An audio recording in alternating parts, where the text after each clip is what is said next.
Ini kayaknya kamu lupaan mute ya, Tika. Selamat malam semua. Izin memperkenalkan diri, nama aku Artika Ananda Putri Nasution dengan NPM 22180811166. Di sini aku akan mempresentasikan mengenai Pancasila sebagai sistem filsafat.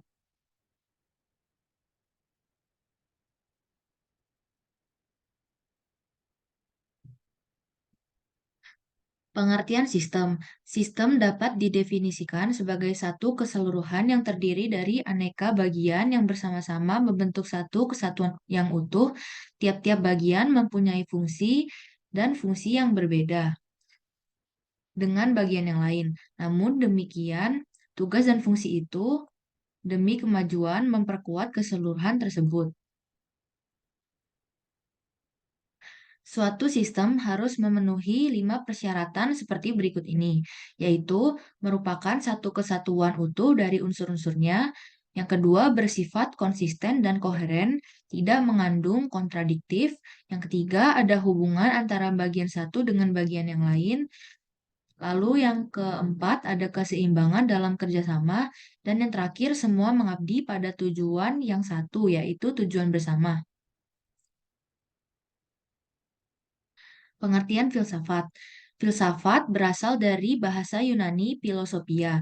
Philo berarti cinta, sedangkan sophia berarti kebijaksanaan. Dengan demikian, secara etimologis, filsafat berarti cinta akan kebijaksanaan.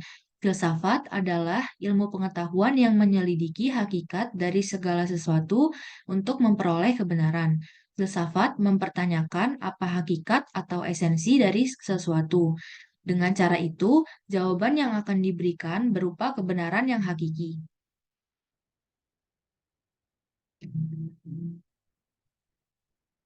Lalu selanjutnya, di sini ada unsur-unsur dari filsafat Pancasila. Yang pertama dari radikal, yaitu sampai ke akar persoalan. Lalu selanjutnya ada kritis, yaitu tanggapan terhadap persoalan yang berkembang. Selanjutnya ada rasional, yaitu sejauh dapat dijangkau akal manusia. Selanjutnya ada reflektif, mencerminkan pengalaman pribadi. Konseptual, hasil konstruksi pemikiran, koheren, runtut, dan berurutan.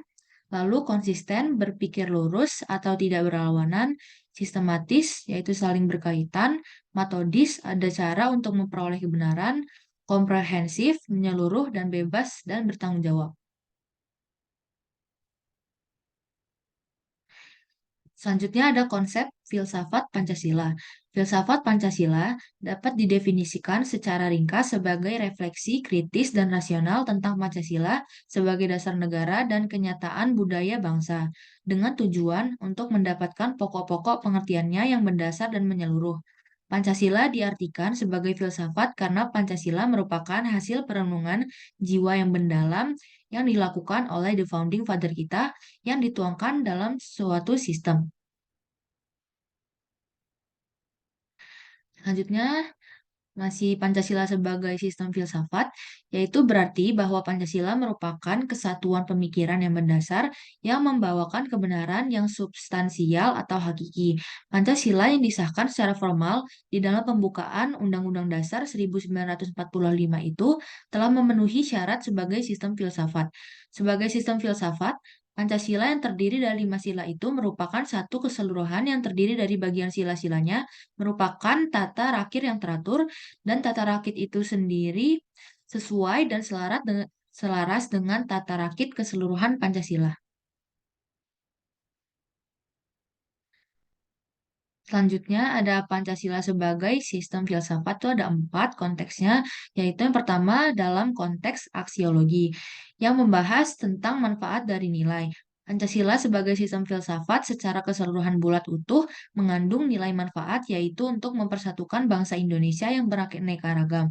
Selanjutnya ada dalam konteks ontologis, yaitu yang adanya tidak dapat tidak dan hakiki. Artinya, keberadaan mutlak nilai-nilai Pancasila itu ada dalam adat istiadat, budaya, dan religi bangsa Indonesia sejak dahulu kala, serta keberadaannya mutlak dari sistem filsafat Pancasila mempunyai kedudukan yang benar-benar kuat dan tidak mudah digoyahkan.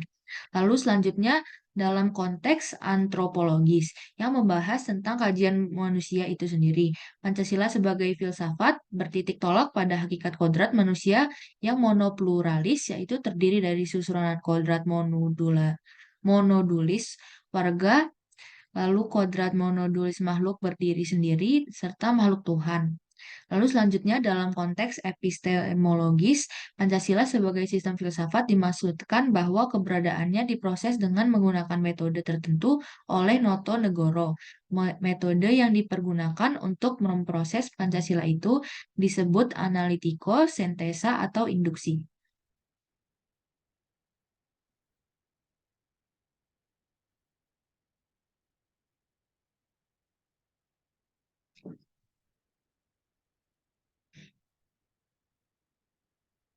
Selanjutnya ada kasus penyimpangan mengenai filsafat Pancasila. Yang pertama, ada berita mengenai tawuran antar pelajar di Depok dengan satu orang tewas. Hal yang dilanggar dalam hal ini yaitu tidak membuat perpecahan antar kelompok. Karena di situ terlihat bahwa terjadi tawuran antar pelajar yang berarti antar pelajar itu berbeda kelompok. Lalu solusinya sebagai suatu praktek Pancasila, kita harus mampu melestarikan kesatuan bangsa. Salah satu cara untuk itu yaitu tidak membagi kelompok. Kita perlu memahami bahwa setiap kelompok memiliki nilai yang diyakini berbeda dari kelompok lain. Perbedaan itu harus dihargai dan kita tidak membenci atau jatuh sebagai upaya untuk melestarikan integritas NKRI. Lalu untuk kasus selanjutnya ada berita mengenai duduk perkara viral warga Ambon dilarang ibadah di gereja Lanut Patimura. Hal yang dilanggar dalam berita ini yaitu menjaga kerukunan antar umat beragama. Solusinya, kita harus menjaga harmoni umat beragama sebagai contoh filosofi Pancasila dalam kehidupan sehari-hari. Ini mungkin salah satu contoh sikap toleransi di antara umat beragama di Indonesia.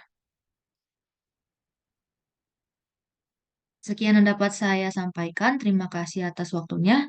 Mohon maaf apabila ada kesalahan. Wassalamualaikum warahmatullahi wabarakatuh.